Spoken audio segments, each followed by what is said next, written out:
Salut tout le monde, j'espère que vous allez bien. Donc, il y a quelques jours, quelqu'un m'a appelé. Il a dit, Azren, enfin, ils ont dit, c'était 2-3 personnes, ils ont dit que, hey Azren, en fait, on veut apprendre telle langue parce que on va voyager à ce pays un peu plus tard et on va apprendre cette langue pour qu'on puisse vivre dans le pays et travailler, tout ça.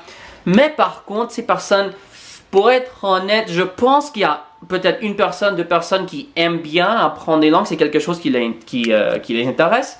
Mais il y avait une personne qui franchement, c'était évident qu'il n'avait aucun intérêt à apprendre des langues. Lui, et en fait, il m'a demandé, hey Azren, qu'est-ce qu'il enfin en français on dirait comment, qu'est-ce que je dois faire pour apprendre cette langue rapidement? C'est pas vraiment quelque chose qui m'intéresse, ouais, je veux juste apprendre parce que c'est une nécessité, c'est obligatoire pour moi d'apprendre cette langue.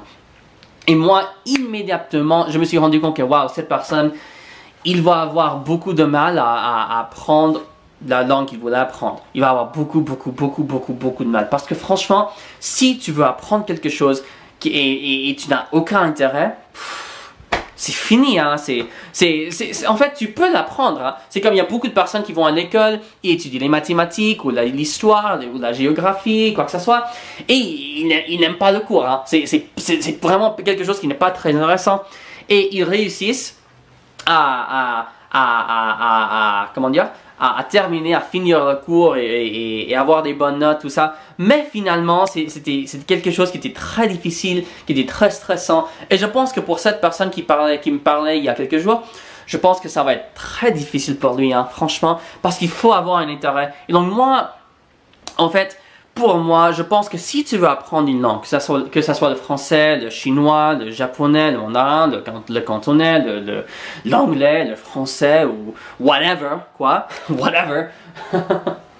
Finalement, tu dois le faire tu dois étudier cette langue dans une manière qui t'intéresse. C'est-à-dire que, par exemple, si la langue t'intéresse pas, peut-être il vaut la peine de prendre un cours de danse qui est enseigné en espagnol, tu vois, ou de parler avec la personne qui t'enseigne et dire que, tiens Azren, moi j'aime pas vraiment le français, c'est pas vraiment quelque chose qui m'intéresse, mais j'aime bien dessiner. Est-ce qu'on peut faire des cours de dessin, mais en effet en français? Et moi en fait je sais pas dessiner, donc moi je pourrais pas faire ça, mais par exemple je pourrais t'enseigner comment faire des vidéos, comment éditer les vidéos en français, je pourrais faire ça.